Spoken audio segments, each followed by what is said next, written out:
sampah itu berhubungan dengan tumpukan rumah tangga dan susah dibasmi. Alasannya tumpukan karena sampah dengan masyarakat yang sudah membludak, maka sampah yang dihasilkan akan membludak. Rumah tangga yang menurut saya institusi yang paling banyak mengeluarkan sampah yaitu dari rumah tangga. Yang ketiga yaitu susah dibasmi karena jenis dari sampahnya seperti sampah plastik, styrofoam yang susah untuk diuraikan di tanah, malah tidak bisa diuraikan di tanah. Kemudian plastik dengan masa urai yang lebih dari 1 tahun, seperti itu. Disgusting, males, Indonesia. Tentu saja kalau kita berbicara soal sampah, yang terbesit di pikiran kita pertama kali adalah menjijikkan. Kemudian yang kedua itu males, karena orang-orang yang berperilaku males pasti mereka membuang sampah sembarangan. Dan biasanya kalau kita berbicara soal sampah juga, Indonesia itu pasti jadi salah satu negara dengan sampah terbanyak di Asia Tenggara tentunya, apalagi di dunia. 3 kata untuk sampah yaitu masyarakat, kehidupan, dan kebiasaan.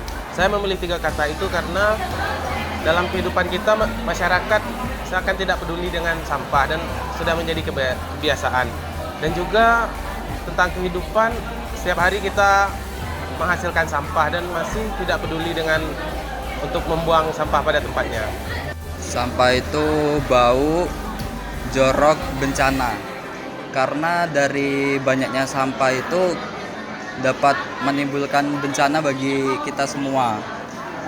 Dan nggak enak untuk dilihat, menimbulkan banyak penyakit. Menurut saya sampah itu 3 kata untuk sampah. Yang pertama kotor, mencemari, sumber penyakit.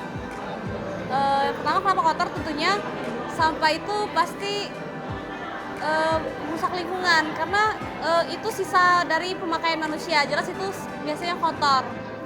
Kan ada banyak juga jenis sampah, ada sampah yang organik, anorganik, dan masih banyak lagi. Terus mencemari, sampah ini pasti sangat mencemari ketika sampah berada di sungai ataupun di daratan, itu sangat mencemari lingkungan. Maka dari itu sampah sebaiknya diletakkan pada tempatnya. Yang ketiga adalah